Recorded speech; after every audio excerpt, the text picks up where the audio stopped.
Tonu malele O Yesu e fa auli Maua whaia ma tautai O le tapua inga I le swafa o le atua le tamā le alo ma le anganga paia Ua ilo le atua I uta Ua sili lona swafa I Israelu. Ua I salema foi lona fale apitanga. Ua I siona foi lona fioanga.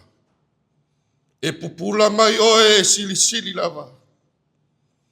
Awa oe matautia lava oe. Ua I foi se tasi e tu atu iau luma. I aso e te to sa mai ai. Na ovala watu I le atua I lau leo. Na ovala watu I le atua. O na whafofonga mai lea o ia.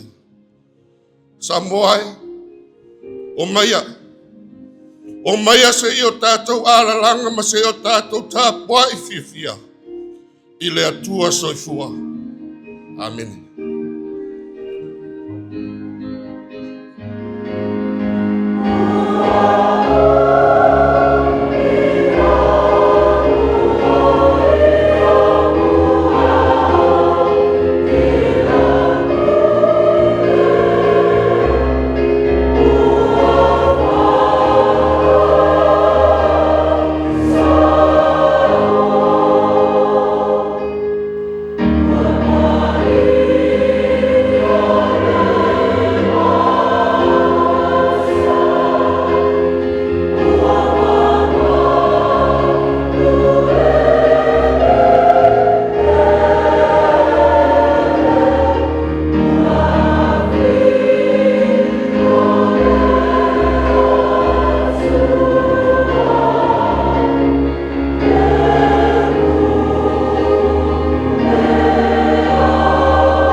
O le mātou wala au whaatasi le nā ai le netai. Se noa oe I finangalo mo mātou loto I le nei mafutanga. I lunga o Samoa whaatasi ai ma le nei larolangi. Loa nganga pa ia e mafuta ma awai whaatasi ia te mātou. E mawhai ai o na mātou tāpua I fia I le anganga ma le whamaoni. Ke riso Yesu wa mātou te talo atu ai. Amen. Se fulu le vi inga o le atua, o le amatai le tātou sauninga. Se fulu le vi inga o le atua.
Samoa o le a o taita ia I tātou I se tatala.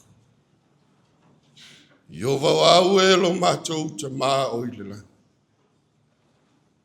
O le atua e pa ia, o le atua e mamalu lava o laua fionga. Wa o e lava o le atua e sili ese, o le atua fai mea na e faia mea uma I le langi a toa fo'i ma mea uma I le nei lalangi. Le atua na faia le tangata. Fai matausi mea I tonu o lau fuanga pa ia. Fai fo'i I la ua ma moli ma wola. E na te moli mawina o au ngā luenga mamana. Le atua o le alofa oe e te alofa muti vale. Awa oe o le atua o le ola, o le atua na au mai ola e whatupu ola ma e tongi ola. Moni lava oe o le atua e tumu I le alofa e tumu I ola. Oe lava o le atua e matautia, le ai lava se tasi e tusa ma laua fionga. Le atua oe o Abrahamo, le atua o Isaako, le atua o Iakopo, o le atua fo'i oe o Samoa o. Le nei matangofie le nei manaya, o lau lava lea lo mātou tama. Awa o tala mai e le langi lo pa ia ma lo mamalu lo sili ese. Ua faa lia fo'i e le vāni monimo ngā luenga mamana au a au. Awa lava I le tangata. Ai tu mau le vi inga ia te oe e whaavavau lava. Ua alalanga lau whanau ua mātou pepese. E o mai o lo atu nuu, e o mātou sula whatasi lo manu malo e ala ia Yesu Keriso, o ia lava o le toitu, ma le whaola ia te I mātou. Ua mātou mawai le nei awanoa e ala I laupule, o laupule ua e whasoa ai lo mātango fie. Ua e momoni ai ola ua le nei aso ma le nei whaamomoe. Mātou sauninga whatasi, o laua wana tutofi mo le malo Samoa, le nofo a taitai o lou atu nuu taitai o Ekalesia o tangata o lou a inga. O awanoa ua e whaia e mātou te Lotu whatasi. Au a se manuia mo lou atu nuu ma o tangata. Ma lie pule, mātou au lia wa e momoli ona o lou lava whina ngalo. Wha malo, wha whitai te le lava lo mātou tua. E pipi itia e mamao ala. Ana nafi a e maifo lau whanau I ala ese. Timu ia malaina I le ala. Ai wha whitai te le lava e te leitu una I mātou ini atua o ala. O nisi na mātou whai malanga whatasi mai ua e a ami ma wha manawa o lātou whiau ma lātou ngā ruenga. Ai whawhitai te le lava ro mātou o tua. Na e wha mata I mātou I lou mamalu ma lou mātou ngofie. Na e wha malama ina teimi o pōngi sā o mātou ola. A e wha mawhanawhana ia te I mātou I teimi o whaanonoanga. Whamalo whawhitai tele. Ua e a ami nisi a ua e tuua le tō tele. E mātou te whaahau au whiau ma au ngā ruenga. Whawhitai tele lo mātou tua. Nei awanoa, o awanoa e maua tā. O whai totoa e te talanga tā. A o oelo mātou tua. Ua e saunia le nei māta ngofie. Whawhitai te le lava. Tau mamafa ma mātou a ai whiinu I o whamanuianga ese. Whamalo whawhitai te le lava no mātou tua. Moni a o oe o le atua o le papa o le mātou o le tanga. O oe lava e pa ia e te auai whatasi a te mātou. Ma e a popele ina pea le soifua ma le ola a o folau ma malanga o lau whanau. Ua o mai lava I le nei I tula. Ta mai te le o tu la fua ina lava o lau whanau. Whamalo whawhitai. Mālilie, mā ona, mātou whawhitaia I mea umalava, ua e whaia mo I mātou. Manuia lo atu nuu, e a fua mai I maunga te tele, se ia o lava I o tangata. Manuia Ekalesia ese, ai meise foi, I lātou o loo, tautua ina mātina ina o lau au malau ngā ruenga. Ai a tama whanau o lou atu nuu o sa iri mamao a wase manuia mo Samoa. Whawhitai tele mo nei awa noa, ua e whaia mo I mātou. Manuia pulenga o ali I mawhai pule, whale tua matausi, ai siri lava o na whawhitai, o loo manuia le nei larolangi o soifua mo mātou ola ai. Whawhitai tele lo mātou ta mai lo wa o mai I a te I mātou.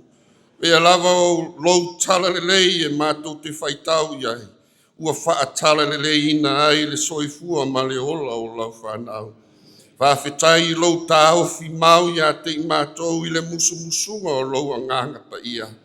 E siliona mātou whawhitai le taulanga o uma o na e saunia mo I mātou.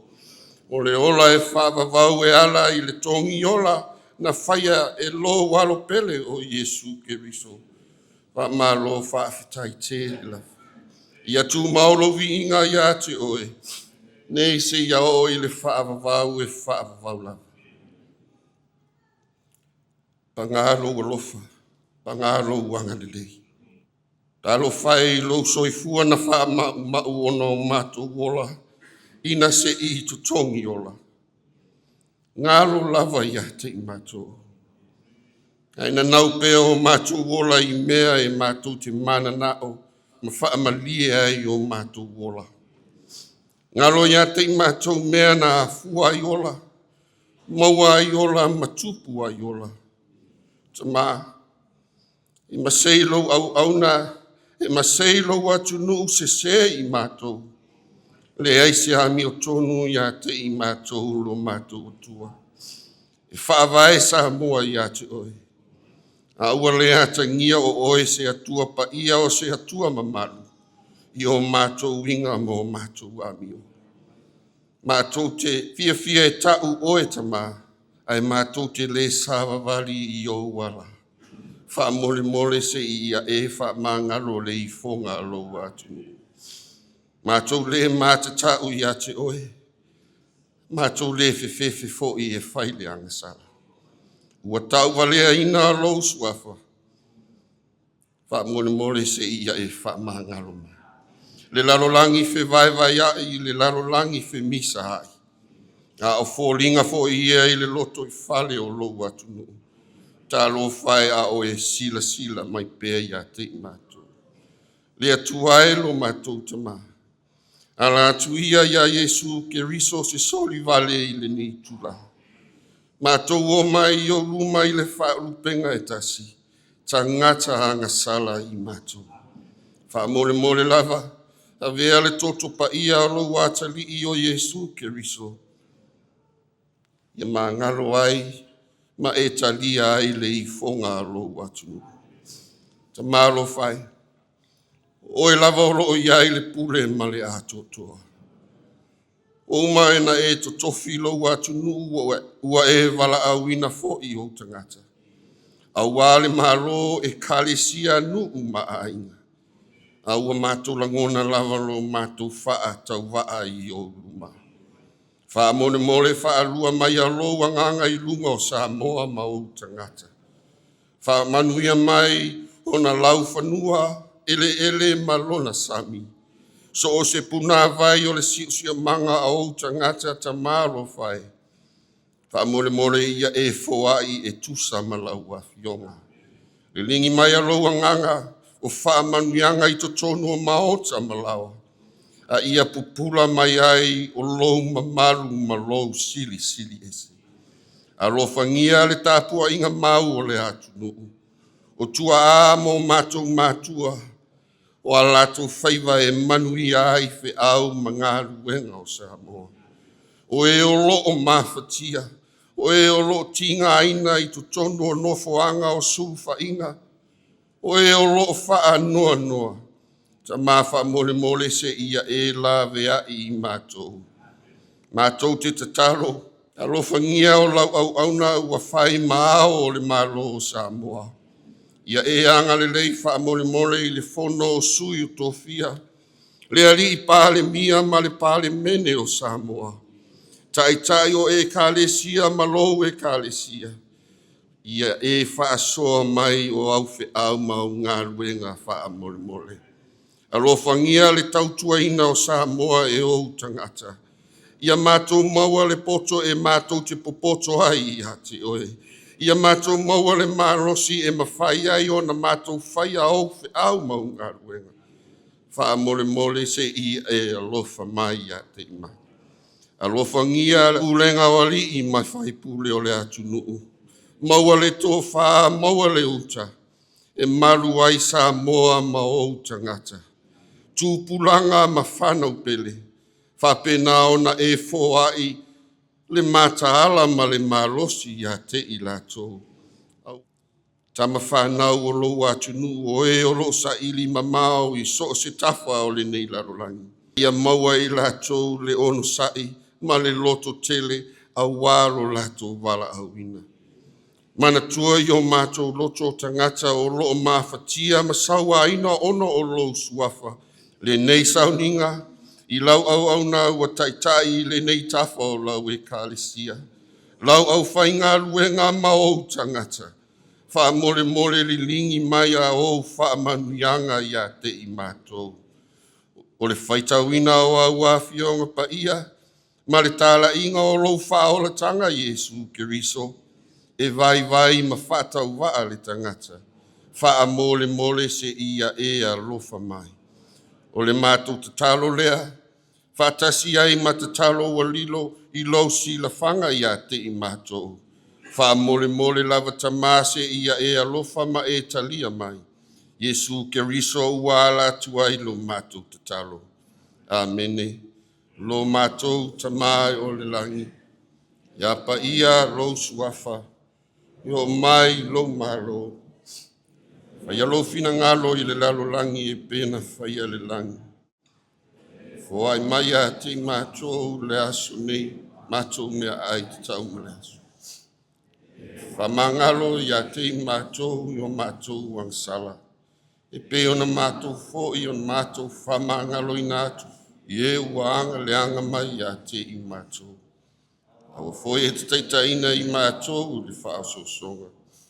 Aia e lawea I mātou e. Wai ho le malo malemana. Atoa malevi inga e whaawala. Amen. Ua se lau fitu suruiva le vi inga le atatu toe pesia.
Le tātou taweino le whionga pa ia le tua, ma tātou whitawina. La mau mai tātou le soni maumua,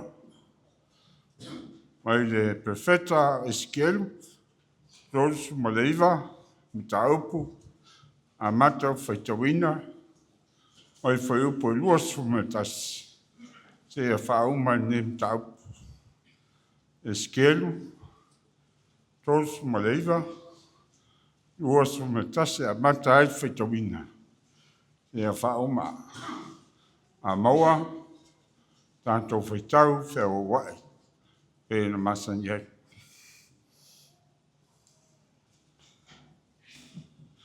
Whawhangameia, whionga pa ia tātou tua. O te whaio atu fōi lo ma malu I luma esi. E lo fōi enu uma rau whamisinonga ua whaia. Ma lo lima ua o whao ia te lātou.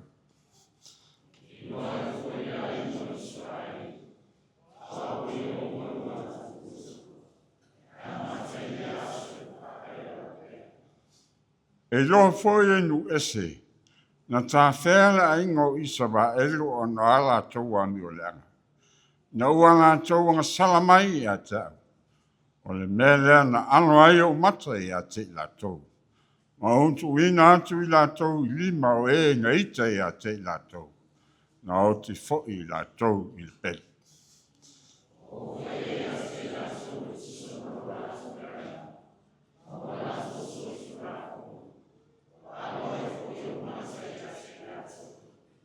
O le mele ua whapeo na whetalai mai ai o le li I le tua. O te whawhoisia mai nei ta whianga I a kopo. O te alofa foi I le a inga uma o Israel. O te fuaa foi o no lo I ngopa ia.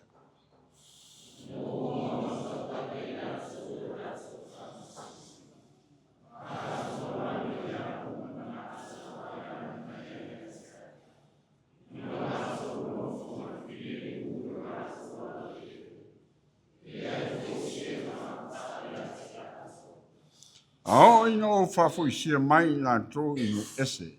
Ma o whapoto ina I la tō I le nuu o e na whai la tō mo la tō whiri.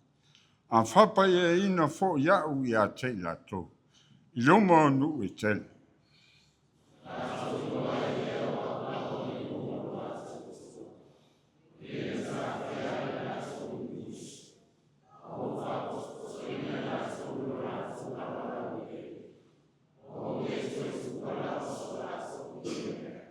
Pai tau, e le toi ano lava o matai a te la tō.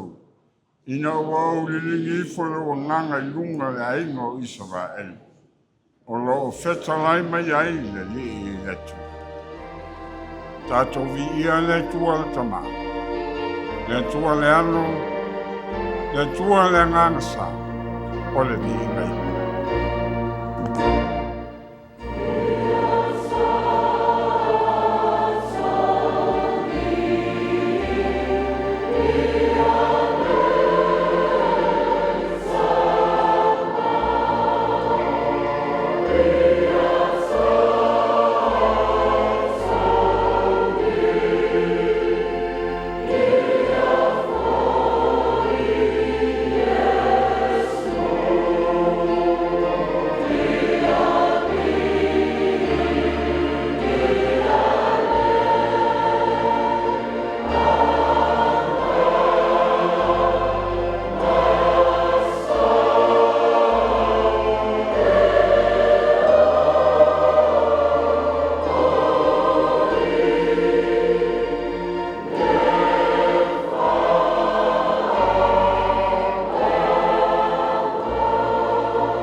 le whaitawina, le a whiongo e lua, le atua.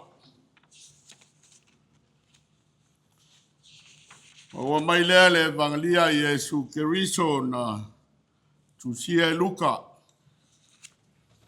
I lona matau po e lua se fulu matas. A matara tātou whaitau mai le whaiupo e lima.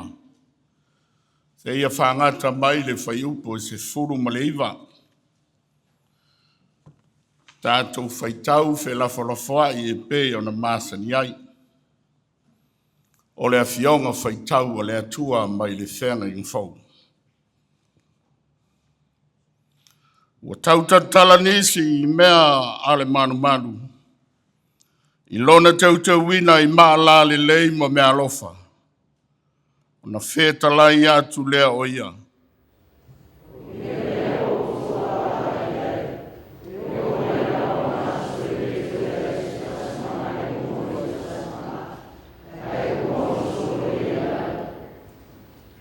La tau fisili mai ai lea ia te ia. Le hawa oe. E tau nu ea ia mea awhea. Se a foi le whai longa. Pe a tari tau nu ai ia mea.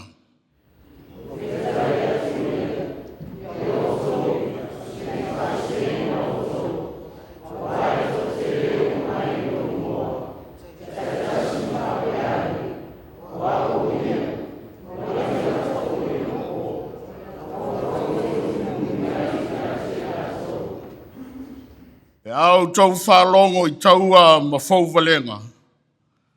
Aua tau te atu vale. A wae e au ina muai tau nuu mai o ia mea. Ai leo loa mai le ngā taanga.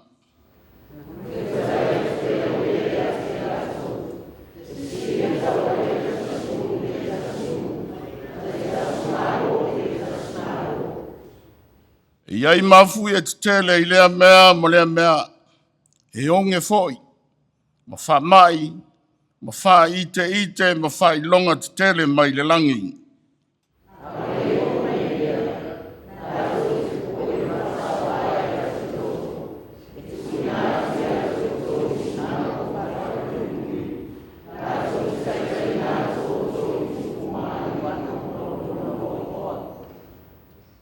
O aso ia e ave ai au tau ma moli mau.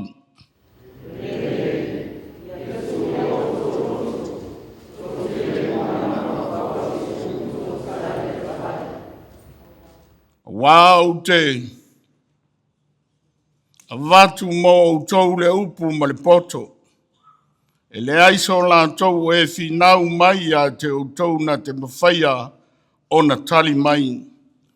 Pe te e mai a te au tau.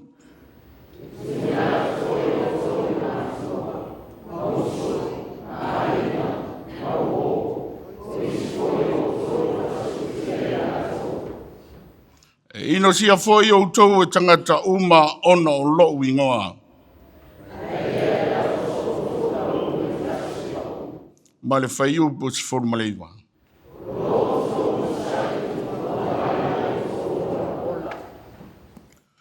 Talo lava I lea nganga pa ia o lea tua. E wha malama. Tu loto mo tātu. A moe lana fionga whaitau. Mai le whenga inga tuai. A toa foi ma le whenga inga fau. Ia te ia pēr lona vi. Nei mātai au e o I le whawang. O le taulanga lilo.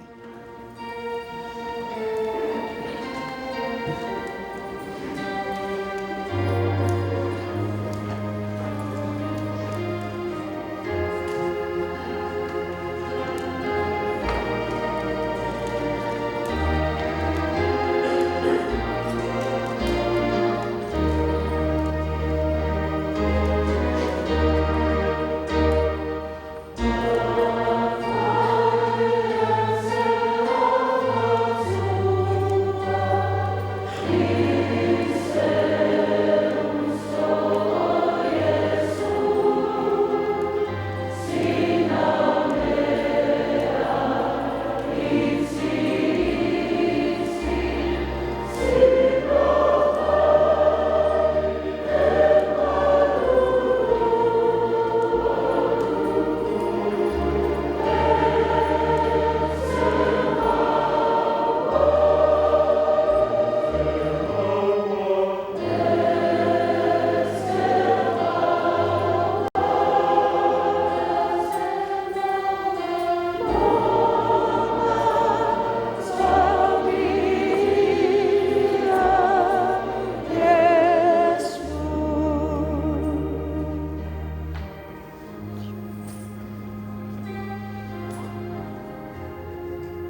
tātou te talo mo le tātou taulanga. Lilu walo mai o fufonga I le nei taulanga whātau waatama.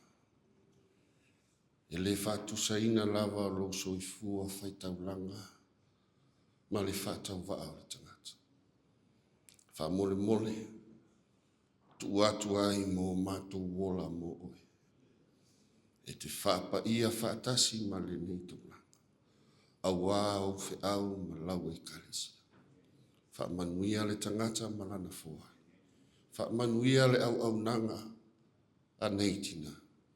I lo suafa Yesu Kiriso. Amen.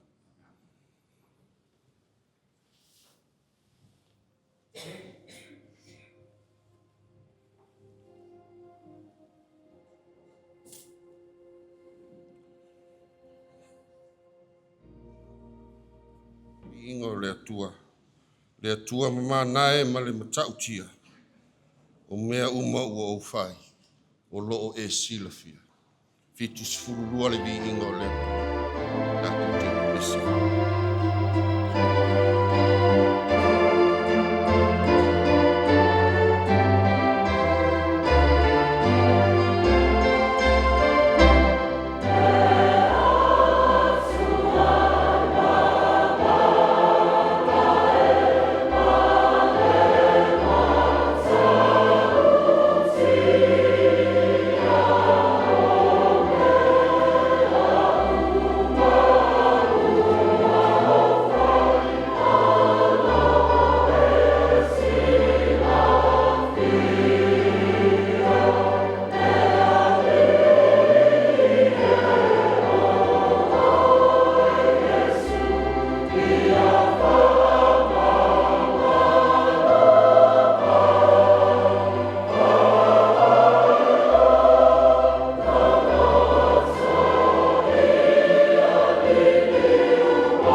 launga I le suafa o le tamā, le alo, ma le anganga pa ia.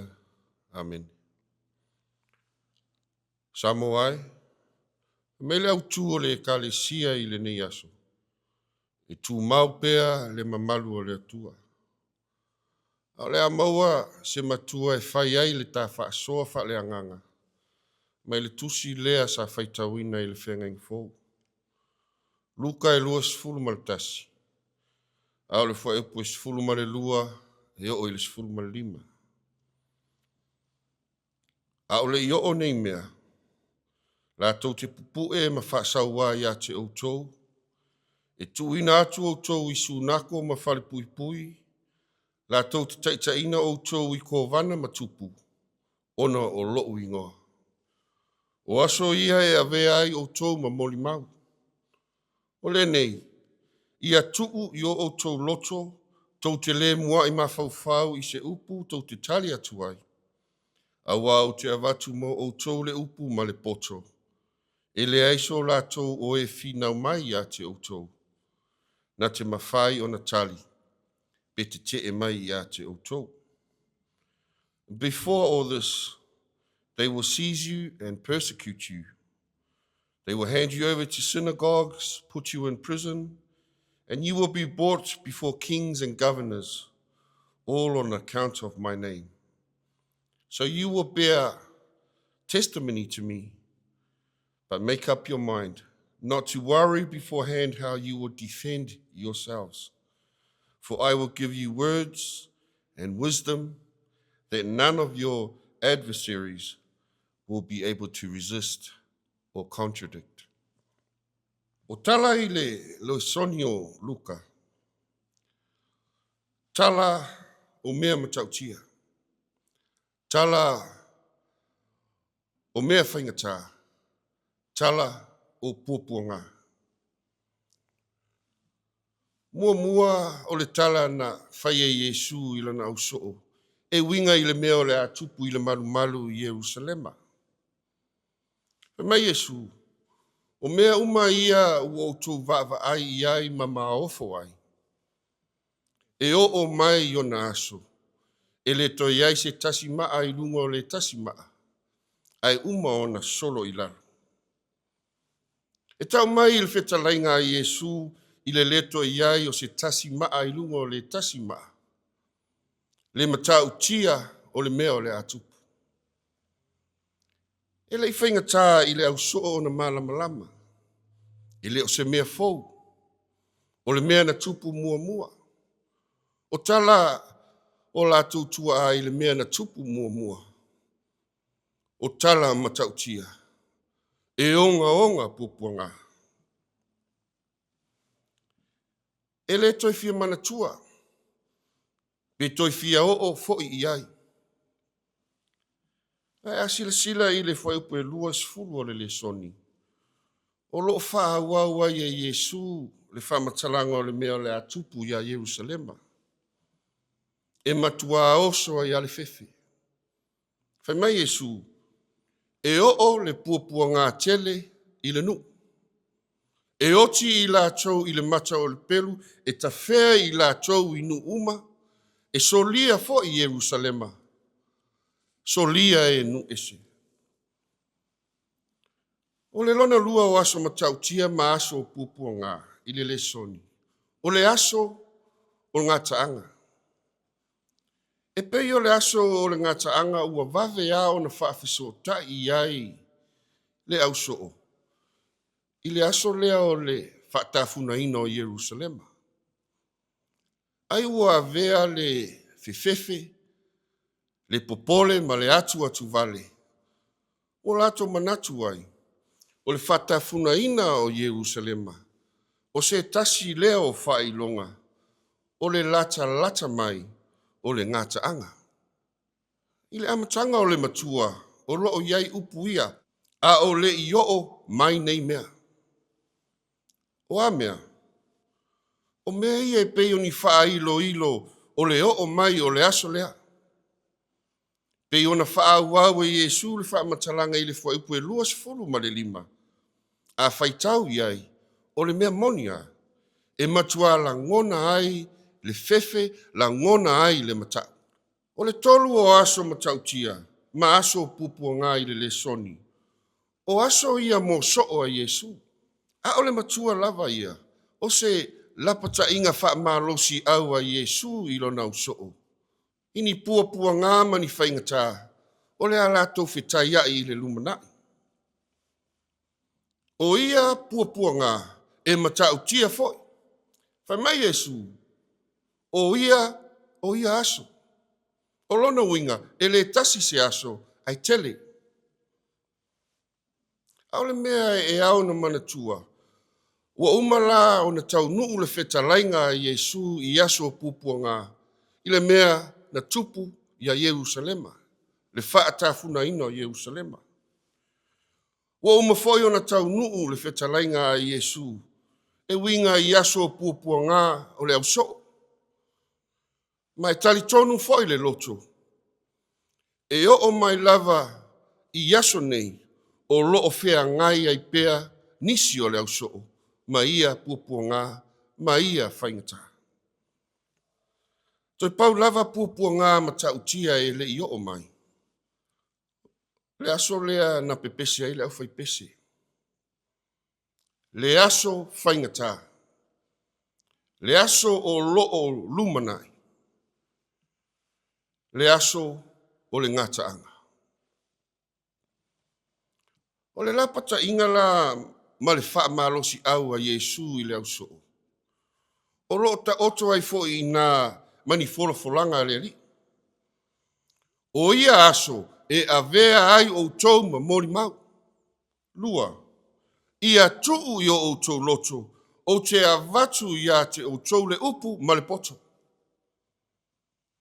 E manino la le folanga mua, pe a malama le folanga lona lua.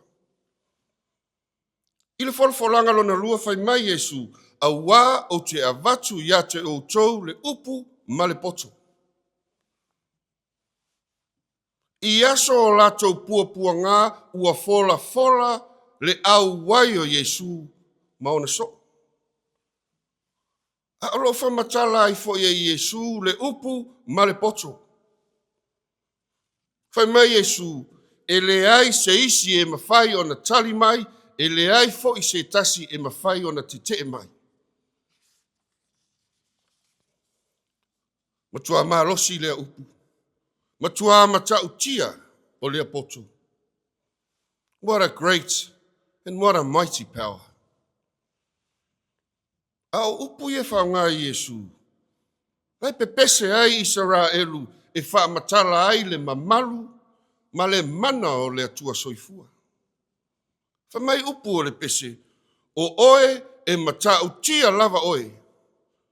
O ai foi se tasi e mawhai o na tū lai o ruma. A ole upu foi ma le poto. O isi ia i ngoa o Yesu. O Yesu o le poto o le atua, o Yesu o le upu o le atua. Pei ona mōli mau Ioane, whai mai sa i le amatanga le upu, sa i le atua le upu, o le atua foi o le upu. O aila e mawhai ona titee i le upu. Ai whai mai foi Ioane, ua liu tino tangata le upu, sa mau o ia whātasi mai mātou, na mātou mata i lona mamalu. O le mamalu lava, o le alo to tasi o le atua soifua. E na whai fo i matala ave o Yesu i le mori mau o tangata. Whai mai tangata. E le ai lava se tasi, e tautala e pei o le nā tangata. E sea, le upu ma le poto. A o mea ia o lea na fola e Yesu i ona so. E le na o se upu wha sama noa, a o le upu a le poto. A o nisi ia o vaenga o le mamalu o le atua sa fale ia Yesu. Lea ua fola mo le auso. A ua manino ai fo ila ma le folanga mua. O ia aso e whai o tau ma mori mau. Mori mau ia tea. O le mori mau lava a le auso. O le maliu ma le toi tu manu malo o keriso. Ai lilo i le auso o le a avea ai I lātou, ma moli mau o le mamalu o le atua. I lo lātou whātau waa, ma le leanga waa. Teimi whaingatā, teimi o puapuanga. O lātou puapuanga, o le a whai ma mamalu, ma vi inga o le atua. O le a whai ai I lātou ma moli mau o le mamalu o le atua, I le lalolangi. Amu ia le soo. Amu ia le soo ua avea o lātou puapuanga e wha mamalu ina ai le atua. In your lives as disciples, you are glorifying the Lord. Your endurance of the pain, the sufferings, the struggles because of his name. You are witnesses to the glory of God. Eli liu e ia o ia mawhatianga. E whai maona mamalu. A whai mai Yesu I lau soo I le lesoni. O lo o tau ono sai. Tau te maua ai lo o tau wola. O lea le ola. Le ola lea ua ia fola fola mo lona au so. Me le au tū o le Ekalesia Metotisi le nei aso. E tū mau pea le mamalu o le atua. A tala noa ina le atua ua tala noa ina fo'i lona mamalu. A tala noa ina mamalu o le atua ua tātou tala noa I winga o le atua. O le atua e mamalu e la I le vi inga male mamalu. E le mawhaila ona mawai, ona mamalu, e tū mau pea. E talu ai le tala noa ina o le soloyo I Jerusalema, le afio anga sa I loa ai le mamalu o le atua I le whengenga tuai. Ua o manatu. Ai o lo tuli matai e le au tū, le mamalu lea sa fale I le malu malu I siona. Po fea o taatia ai, po o mau pe ina, po le mea ua se ese I se isi mea. O nai manatu whaatupu manatu. Mua, o le malu malu o Jerusalema, o le afio anga nai loa ai le atua I le whengainga tuai. O le malu malu o Jerusalema, nai loa ai le atua I le whengainga tuai. I le tuspa ia, o le ulua I whai longa nai loa ai le awai o le atua, o lona anganga. Tala o le fofoanga, a o nunumi ma ngao matumu le lalolangi I le pongisa, na whengai o iai le anganga o le atua I le whangatai. Aisa iai whaatasi malana upu whetalai. Whetalai le atua ia malama ona malama I lea. Peitai ua o mai a Mose, o ina peina tele ai ni whailonga o le awai o le atua. Na I loa lona fio anga I lunga le maunga. Na I loa I lona whale ie, le mea e a fio ai, ma nonofo whaatasi maona tangata. Na I loa fo I lona mamalu I le afi mumu. O whai titili ma wila I lunga o le maunga. Na I loa I le ao I lunga o le whale ie. I le ao ma le afi whaani utu a o malanga Israelu. Iu whailonga nei nā fuai le loto o Tavita e tatau o na whai se whale mautu I Jerusalema. E whale ai le suafa o le ali. E I loa ai lona mamalu. O le tali tonunga mau tutu lea o Israelu. Le pei ona lato pepese ai, lato pese whai mai, ua I loa le atua I uta, ua sili lona suafa I Israelu, ua I Salema lona fale apitanga, ua I Siona foi lona afioanga. Peitai ua leo ngatasi o lato wha moe, ma o lato wamio. O le tumu o le fua i le angasala, na fua o na whaatawhea ai e pei o na silafia. Ai a whaina ai ma le malu malu, o le whai longa o le mamalu o le atua. Ua whaamasino ina le angasala, ai ua whaamasino ina ai fo i ma le malu malu. I soifua mai la Yesu, o lo matango fie ma mata ina le malu malu lea. Malu malu i Jerusalema. O le malu malu le na whai ma whai longa o le mamalu o le atua i le whea ngai ngatuai.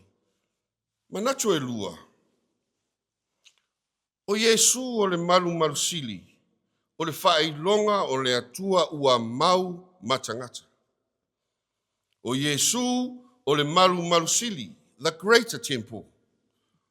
O le whai longa o le atua ua mau matangata. Matei o sifuru mare lua fua upo ono, o loo iai le whetalainga a Yesu. O te whai atu i ate o tou, o loo i nei le ua sili i le malu malu. E leo matua tala i ina, le nei manatu i le au evangelia. Pei tai e moli mau Ioane, ina ua uma o na whetalai Yesu, ina le peti ia le nei malu malu, ma o te toe whaia i aso e tolu. O le winga o le whetalainga a Yesu, e ese a o ia, ma le malu malu i Jerusalema. E le o se fale sa Yesu pe i ona tatou iloa. A o le whaatusa i se fale, po se malu malu e fale ai le atua. Whai mai Ioane, ua liu tino tangata le upu, ua mau foi o ia ma i latou. E le tau avatua la mamalu o le atua. O mamalu lava, ua leva o na iai. I le malea, e le talawhea ngai le whaatusa tusa o le malu malu i Jerusalema, ia Yesu. Ona ua tatou iloa, o le malu malu i Jerusalema, na whaia e le tangata. A o Yesu le malu malu sili, o le malu malu e le i whaia e lima. O le tala le angelu, e pei ona moli mau le tusi a luka. Mariai, e a fia o ifo le anganga pa ia i lunga i a te oe. E wha mamalu ifo, fo i a te oe le mana o le sili sili ese. O le mea lea e ta ua i le tama lea o le afana umai. O le alo o le atua. E ui la na le i wha e ina. E iu taia mamalu i a te ia. E peo na latou ave i le malu malu. A o le talitonunga lava o le au kirisiano. O Yesu lava na a toa i ai mamalu o le atua. E ui fo i na tō le fale o le atua whaatasi matangata. A o latou lava na whaasa tauroina le alii whaola. Ai na iloa ai ele Ekalesia ma le lalolangi uma. Le mamalu sili sili ese o le atua. Ilona maliu malona toisoifua manu malo. Manatu e tolu. O le Ekalesia. O le malu malu lea o le atua. Ua faa ai e ia ona mamalu. O le Ekalesia. O le malu malu lea o le atua. Ua faa ai e ia ona mamalu. Ua tatou mai tauina lava mai le amatanga e fia lava le atua e a fio fatasi malana tangata. O le ala lea o le iloa o le mamalu o le atua i siona. A wana iloa le atua i siona. Ua so loia nei la le malu malu o le whengainga tuai. Ua tatou manatu. O le iloa foi le na o mamalu sa i Jerusalema. A o le mea ua. O le mesili, ua tatou iloa matalitonu, o Yesu lava, sa atoa iai mamalu o le atua. E fia fo ila le mafaufau, e whaitau atu, e leo Yerusalema na lātou ave mamalu i le au so. A o Yesu lava pe ona ia fetalai, o te avatu ia te outou le upu ma le poto. A o ia foi upu, o lana fola folanga i lona au wai, whaatasi ma le au so. Na tua na i le maliu ma le toitu, ona to ai tau nuu lea o le anganga pa ia i le aso o pene te koso. Na whaailoa ai o lona au wai ma le anganga pa ia, o mamalu ia na avatu e le atua mo i lato. O le laulau whaiva afi, o le whailonga po le whaatusa i le upu ma le malamalama. Ina ua tā lai le au apostolo i le amatanga o le lato ngā luenga i nuu ese. O se tasi nei o a onga. O le Ekalesia, o le malu o le atua, o lo o fau, o le fale o le atua, o lo o fau e le atua. A olona whaavai o Yesu Keriso. Whamai Paulo i le Ekalesia i Korinito, tau te leo i loa ea o outou o le malu le atua. O lo nofo foi le anganga o le atua i totonu ia te outou. O le Ekalesia, o le malu o le atua. O le anganga pa ia, o le awai o le atua i le Ekalesia. Whamai le mauasione o Wesley. O le mesili ua ia tei tātou le atua. Ua whai le Ekalesia ma vaenga o mamalu o le atua. E fia lava le atua e tuu atu o na mamalu i lana whanau. Ai tūlanga ese a oe le Ekalesia. Ma le whaa e ina o mamalu. E ma whai o na whesoasoani mai le tusi o le. Whengeng tuai. E tau whaamatala ai se manatu. O loo whaau tala le eskielu tolu sulu ma le iwa. Whaapea, o le whanonga o koku. Mwhai ono whaapea, koku is dead and buried. O koku pe o se tupu o nu e tolu, o rosi, o meseko, ia matupalu. O fōlinga o koku o se tangata e matualeanga. E matua saua. E whape nā la o na tangata. E pei ua whai makoku le whati ngā ina o Israelu. A tau le leanga o na tau lea o koku. O na fola i lea o le atua. Ua whai a koku. Ua whai o e koku mo fili. O le nei o te tai mai oe mau au tau i le maunga o Israelu. O ina o te whasi ai a te oe. Ao se whasinga ma tau tia fo i le tala. Tala o koku malana au tau. E whasi i le peru, e whasi ai lava la tau e la tau. E whaasala i whaamai. E wala au fo i manu fe ai ma manu fe lelei. E o mai e tali sua. Tali sua i tino o tangata. Whamai e fitu tausanga e susunu ai a upenga, e fitu masina e susunu ai o tino oti. A ole tala le nei. E leo maua le leini whamau ninga po whesa tutu ai nei nu. O le tele la o le au sue. E au whaatasi. O le tala. Pei o se whaatusa. O lo whaatusa i a koku malona leanga. Ma le leanga o na tangata i leanga sala. Personification of evil. O le whanonga koku e whaatusa i le tafi ese ina o leanga sala e matua maa e lava.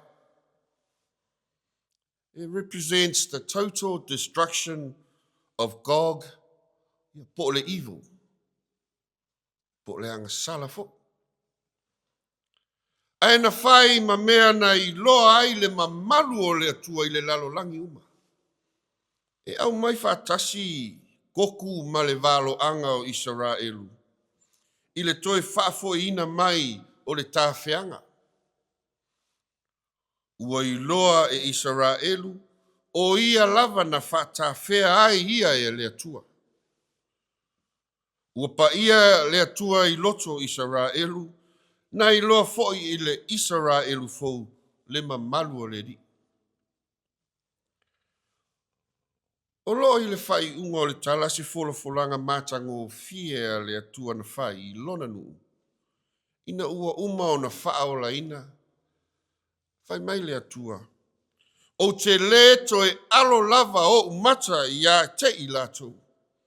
Ina ua lilingi ifo lo nganga I lunga o le ainga o Israelu. A whata whea Israelu o na whaapelea. Ua alo ese fofonga o le ali. O le ale toi alo. A o lea ua I lunga o le ainga o Israelu lona nganga. Ua nofo mauai. O le anganga o le atua. O le uluai whailonga le na o le awai. Ma le iai o ona mamalu. I le fuafuanga. O fōlinga foina o mamalu na fola e Yesu. E na te avatu I lana au so. Samoa. E moni ma wha maoni o Yesu lava na tafi e sea le angasala I lona maliu malona toitu. O le manu malo na wha I loa ai le mamalu o le atua I le lalo langi atoa. A o Yesu foi. Na ia toi wha pa ia ina lana tangata ma fōa I iai le anganga pa ia. I le Ekalesia. Samoa. O le wha malo si au a Yesu I le luka. Pei o se wha ilo lea o le aso Pentekoso. Ina ua uma o na wha ato I lalo ina le angasala ma ia wha pa ia ina ma toe wha foi sia mai lona tangata. Ma fōa I atu iai ma malu o le atua e ala I le anganga pa ia. Le anganga lea ua whai ma whai longa mau o lona mamalu ma lona awai. Samoa. Ina nei fesili po o ai le Ekalesia. Po le a foi le Ekalesia. Samoa. O oe le Ekalesia. O tātou le Ekalesia. O mātou le Ekalesia. Amu ia le Ekalesia. Ua wha ia Yesu mamalu o le atua. Ua wha ia te ia ona mamalu. Na tafi ese Yesu le pule o le angasala. Ma wha mamaina ta ua I lona maliu. Wha atu ia te oe o ona mamalu. Ua whai ai I tā ua mamalu. O tā mawhatianga, o tā tingā. Ea ua whai ma mea e pupula atua I le mamalu o le atua I le lalolangi. I le malea. Samoa. Ua e fili e whaavaelo tā malo I le atua. O le tāta lia fo I le nā. E whai I tā ua ma whai longa o mamalu o le atua. Samoa. Po tū mau pēr I o lunga o ia mamalu. I le suafa o Yesu. Amen. Se lau tolu sifulu ma le lua le vi inga o le atua. O le awhai uai le tato sami. Se lau tolu sifulu ma le lua. O le awhai uai le tato sami.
Ia tumau i o mātou lunga malawa, Samoa le nei whaapotopotonga.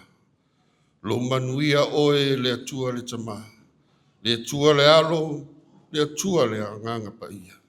Mau mafuta ina i mātou nei, maaso umase ia whaavavau, e whaavavau lava. Amen.